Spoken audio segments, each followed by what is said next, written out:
안녕하십니까? 책 읽는 밤 달빛지기입니다. 오늘은 제가 여러분께 오스카 와일드의 비밀 없는 스핑커스를 낭독해 드리겠습니다. 그럼 여러분의 구독과 좋아요에 힘입어 지금 낭독을 시작합니다. 어느 날 오후 나는 카페 드라페 밖에 앉아 파리 생활의 화려함과 초라함을 보고 있었다. 베르무트 주를 마시며 내 앞을 스쳐가는 자부심과 빈곤이 교차하는 기묘한 파노라마에 놀라움을 금치 못하고 있을 때 누군가 내 이름을 부르는 소리를 들었다. 고개를 돌려보니 멋지슨 경이었다. 거의 10년 전 대학에 다닐 때 이후로 만난 적이 없었기 때문에 그를 다시 만나니 무척 반가웠다. 나는 멋지슨 경과 다정하게 악수를 나누었다. 옥스퍼드 대학에서 우리는 절친한 친구였다. 나는 그를 무척 좋아했다.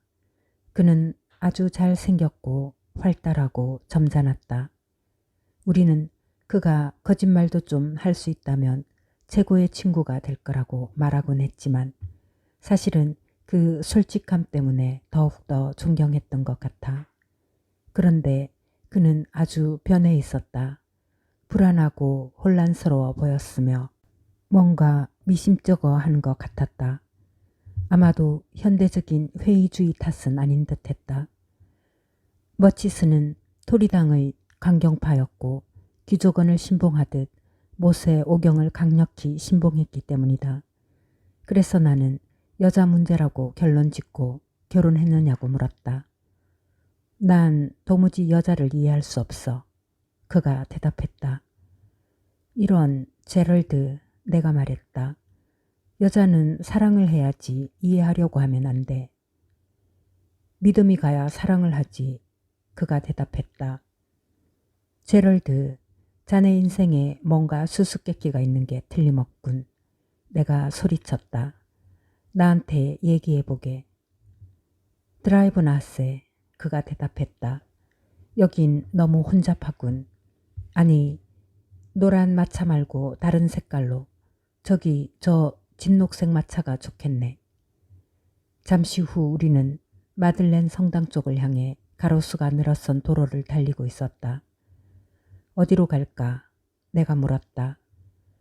아, 어디든 자네 좋을 대로. 그가 대답했다. 부하의 식당으로 가서 거기서 식사하면서 자네 얘기나 들어보자고. 자네 얘기를 먼저 듣고 싶네. 내가 말했다.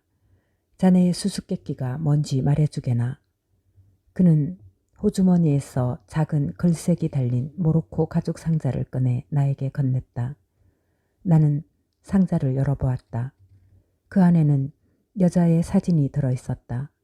키가 크고 가냘픈 여자였는데 멍한 큰 눈과 길게 늘어뜨린 머리카락 때문인지 묘하게 그림 같았다. 그녀는 마치 천리안을 가진 여인 같았고 풍성한 모피옷으로 몸을 감싸고 있었다. 그 얼굴을 어떻게 생각하나? 그가 물었다. 정직해 보이나?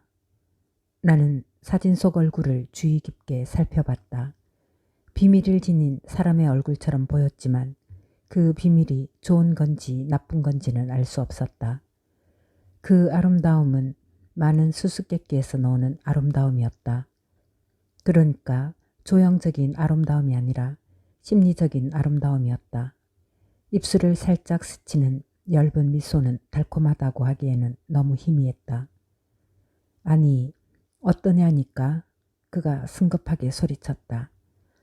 검은 단비 모피를 두른 조콘다로군. 내가 대답했다. 이 여자에 대해 다 말해주게.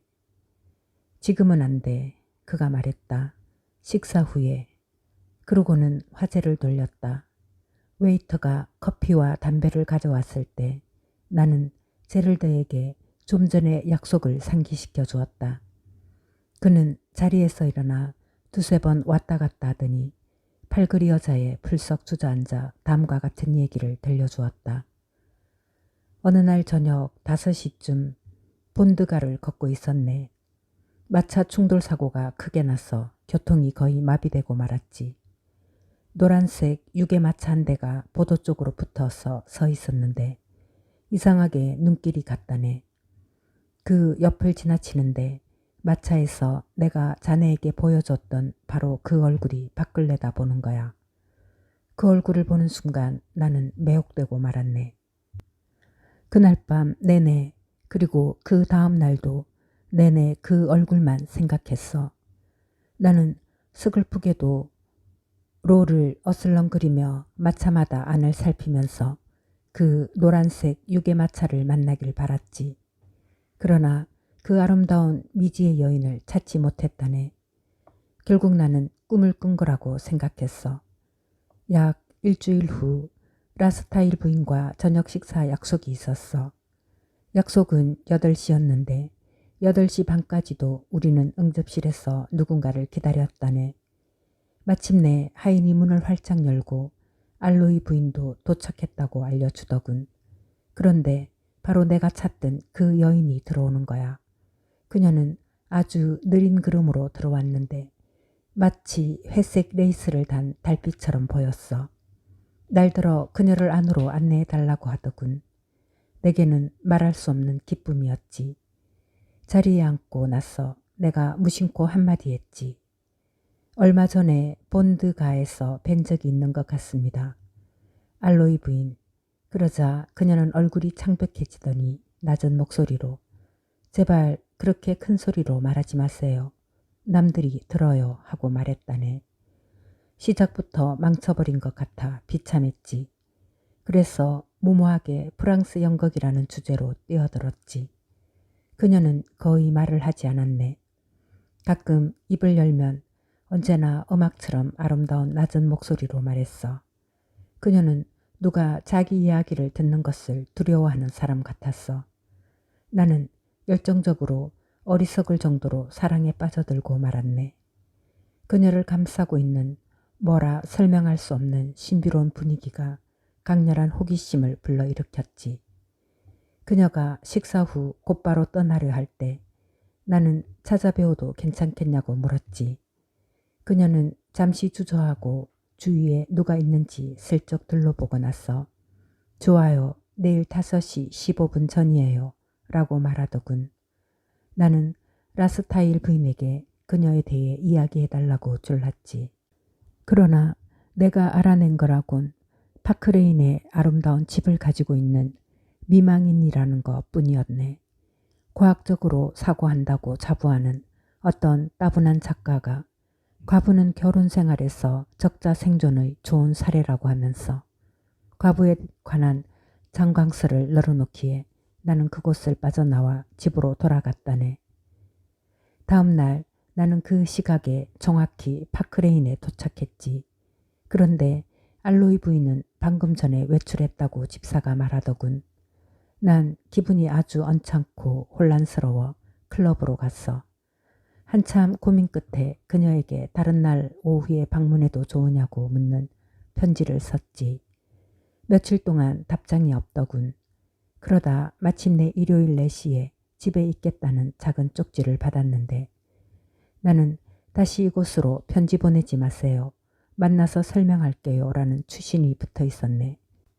일요일에 그녀는 나를 맞아 주었네. 그렇게 아름다울 수가 없었지. 내가 나올 때 그녀는 혹시 또 편지를 보낼 일이 있으면 녹스 부인 앞 그린과 휘테이커 도서관 정교로 붙여달라고 부탁하더군. 집에서 편지를 받을 수 없는 사정이 있어요. 라고 하면서 그 계절 내내 그녀와 자주 만났지만 수수께끼 같은 분위기는 사라지지 않았어. 때때로 나는 그녀가 어떤 남자의 지배를 받고 있을 거라는 생각도 했지만 그녀가 워낙 가까이 하기 어려운 사람처럼 보여 그것도 확신할 수 없었네. 그녀는 마치 박물관에 있는 신비한 수정 같았어. 어느 순간에는 맑았다가 다음 순간에는 흐려졌어. 어떤 결론도 쉽게 내릴 수가 없었네. 마침내 나는 그녀에게 청혼을 하기로 결심했지. 내가 그녀를 방문하고 몇 통 안 되는 편지를 보내는 것조차 비밀에 붙이는 것에 짜증이 났거든. 다음 월요일 6시에 만나줄 수 있겠느냐고 편지를 그녀의 도서관 주소로 보냈는데 그녀는 수락했고 난 더없이 기쁘고 행복했네. 수수께끼가 있다 해도 난 정말이지 그녀에게 푹 빠져 있었어. 그때는 그렇다고 생각했지. 그런데 지금 생각해보니 그 수수께끼 때문에 빠졌었나 봐. 아니, 내가 사랑한 것은 그 여자 자신이었어. 수수께끼야 날 괴롭히고 화나게 했을 뿐이지. 어쩌다가 내가 그 수수께끼를 쫓게 되었을까? 그렇다면 자네는 그 수수께끼를 알아낸 거로군. 내가 소리쳤다. 그런 것 같은데. 제럴드가 대답했다. 자네가 한번 판단해 보게나. 월요일이 되어 난 숙부와 점심을 먹으러 갔다가 4시경에는 메릴본 거리에 있었네. 자네도 알다시피 숙부가 리전트 파크에 사시잖나. 난 피겨 딜라이에 가려고 지름길을 골라 작고 초라한 길을 지나갔지. 그런데 알로이 부인이 보였어. 베일로 얼굴을 가린 채 아주 빨리 걷고 있더군. 그 길 맨 끝 집에 이르자 그녀는 계단을 오르더니 대문 열쇠를 꺼내어 안으로 들어갔어. 이게 바로 그녀의 수수께끼군. 나는 혼자서 중얼거렸지. 그러고는 서둘러 다가가 그 집을 살펴보았네. 하숙을 놓는 집처럼 보였어. 현관 계단에 그녀가 떨어뜨린 손수건이 있었네. 난 그 손수건을 집어 호주머니에 넣은 다음 어떻게 해야 할지 생각하기 시작했네. 결국 내게는 그녀를 염탐할 권리가 없다는 결론을 내리고 클럽으로 마차를 몰았네. 6시에 그녀를 찾아갔지.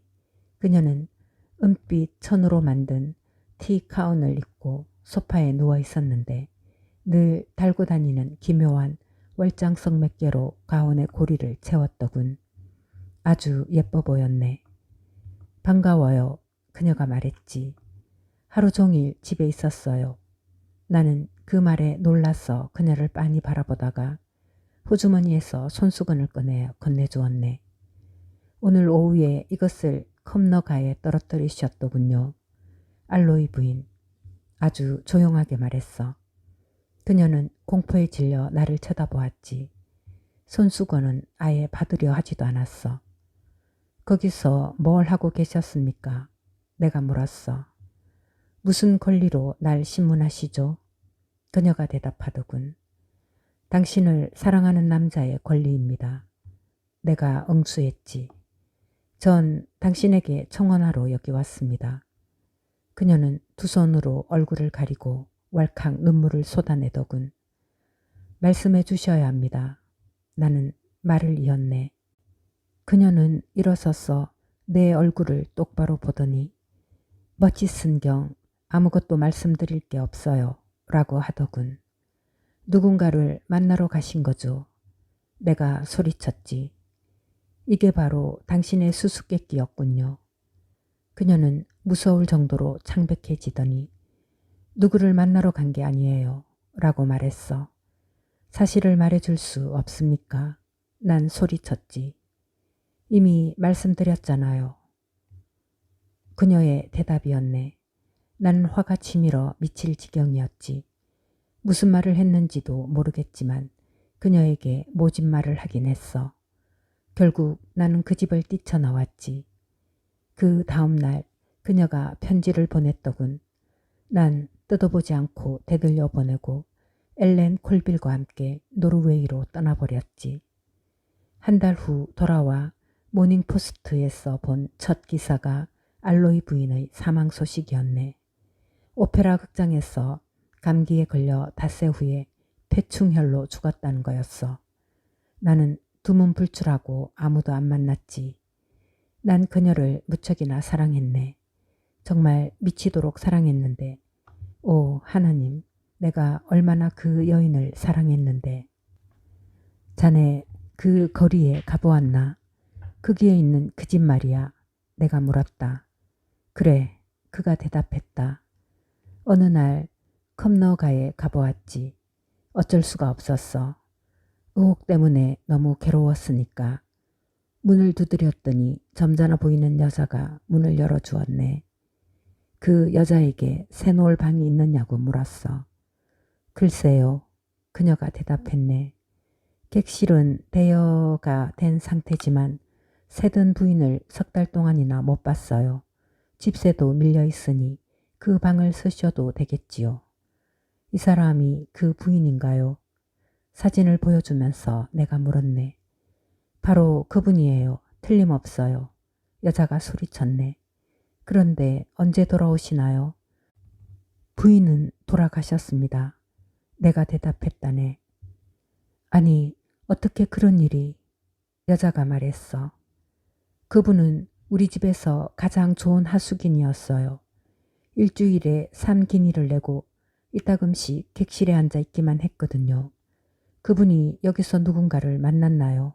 내가 물었지. 여자는 고개를 저으면서 부인은 항상 혼자 왔으며 아무도 만나지 않았다고 화근했네. 도대체 그분은 여기서 무엇을 했나요? 내가 소리쳤네. 그냥 객실에 앉아 책을 읽었어요. 가끔 차도 마시고요. 그녀가 대답했지. 나는 할 말을 잃은 채 1파운드 금화를 주고 그 집을 나왔지. 자, 이 모든 게 뭘 의미한다고 생각하나? 그 여자가 거짓말을 했다고 생각하나? 아니라고 생각해. 그럼 알로이 부인은 왜 거기에 갔을까? 여보게 제럴드, 내가 대답했다. 알로이 부인은 단순히 수수께끼에 심취한 여자였을 뿐이네. 그녀는 베일을 쓰고 그곳에 가서 자기가 여주인공이라는 상상에 빠지고 싶었던 거야. 그 즐거움을 위해 방을 빌린 것이네.